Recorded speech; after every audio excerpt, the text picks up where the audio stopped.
Det er søndag eftermiddag, klokken er 2. Folk er samlet til gudstjeneste i Faderhusets kirke i Rødovre. Hej Martha. Rigtig hjertelig, varmt og velkommen skal I være alle sammen til gudstjeneste i Guds hus. Forud ligger en 3 timer lang gudstjeneste med dans, sang og prædiken. Nu skal vi prise Gud, vi skal synge, danse, alt hvad jeres frimodighed kan bære.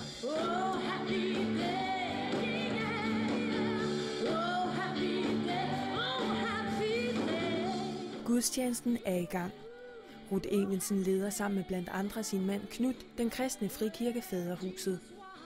I 1990 startede de sammen med 15 andre tidligere medlemmer af Kristent Center på Nørrebro Faderhuset. I dag er der ca. 120 medlemmer. I Hellerup ligger Faderhusets primære tilholdssted, et hus, der i mange år har fungeret som bofællesskab. Vi tror på de værdier, som er i kristendommen, at det er rigtig godt for et land. Og derfor så vil vi til enhver tid med alt det, vi er, og gøre udbredt evangeliet. Udbredelsen af evangeliet er en del af en større vision. Det er jo at se Danmark forvandlet. Altså se Danmark for øjnene op for, at Gud han lever. Jeg kan godt kalde det vækkelse. Og vækkelsen er alfa og omega i Faderhusets kristendomssyn. Det er det ægte møde med Gud. Christina Bøjstrup Jarling er niece til Ruth og gade- og ungdomspræst i Faderhuset. For hende blev vækkelsen begyndelsen til det liv som aktiv kristen ude blandt folk, hun lever i dag. Jeg husker, at jeg lagde mig ned på knæ, og jeg begyndte at bede. Og så var det, som om jeg fik den her oplevelse, hvor Jesus han stod ved siden af mig. Sådan følte jeg det. Og hans kærlighed var så ren. Og samtidig med hans kærlighed var så ren, så følte jeg, at jeg selv var så beskidt. Men det tog hende et år på bagerste række i kirken, før hun overgav sig til Gud og Jesus og blev født på ny. Han var bare, jeg vil have dig. Og så skete det. Jeg tog imod ham. Jeg overgav mig til ham. Og så var det som om, at hans kærlighed strømmede ind i mig. Faderhuset er bevidst om, at kirken for nye besøgende kan virke skræmmende. Vi er lidt vilde. I forhold til den traditionelle kirke, der har vi været meget voldsomme, fordi vi har haft overdrevet band på, du ved, og gået lidt amok, ikke, og danset. Hvis det er en sang, der indbyder til ligesom bøje knæ for Gud, og der er hellighed og ærefrygt for Gud, så vil du se mange gå ned på knæ, for eksempel.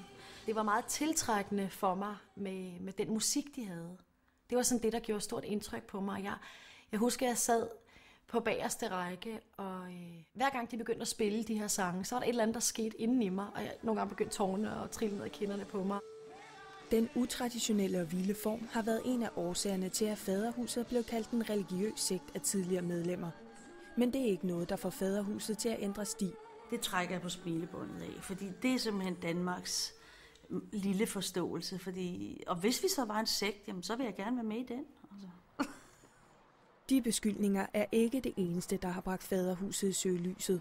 I 2001 købte de ungdomshuset på Jagtvej på Nørrebro, et køb, der lige siden har afstedkommet ballade med hærværk og demonstrationer. Jeg kan egentlig godt lide dem. Jeg synes faktisk, de er ret vildt seje. Altså på en måde, at de tror så meget på noget. Ikke desto mindre venter Faderhuset stadig på at kunne flytte ind. Det er vores hus, fordi vi har købt det.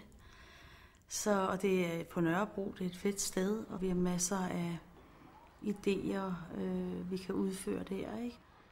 Da Faderhuset købte ejendommen, faldt valget bevidst på Nørrebro. Her har Faderhuset nemlig sine rødder, og her er der behov for et sted til dem, der søger efter Gud. Det kunne da være fedt at have et eller andet tilbud ud til gaden. I en eller anden form. Om det så er kirke eller café eller hvad det end er. Og det kan alverdens politikere, præster eller fonde ikke lave om på, bare ved at tale om ungdomshuset som kulturhus og bevaringsværdigt. Det har jo intet med os at gøre. Og der synes jeg bare, vi er nødt til at stå fast. Halleluja. Amen. Tak, Jesus. Klokken er næsten 5. Gudstjenesten er ved at være forbi. Det var, hvad Gud havde valgt at bringe i denne udgave af hans TV-avis.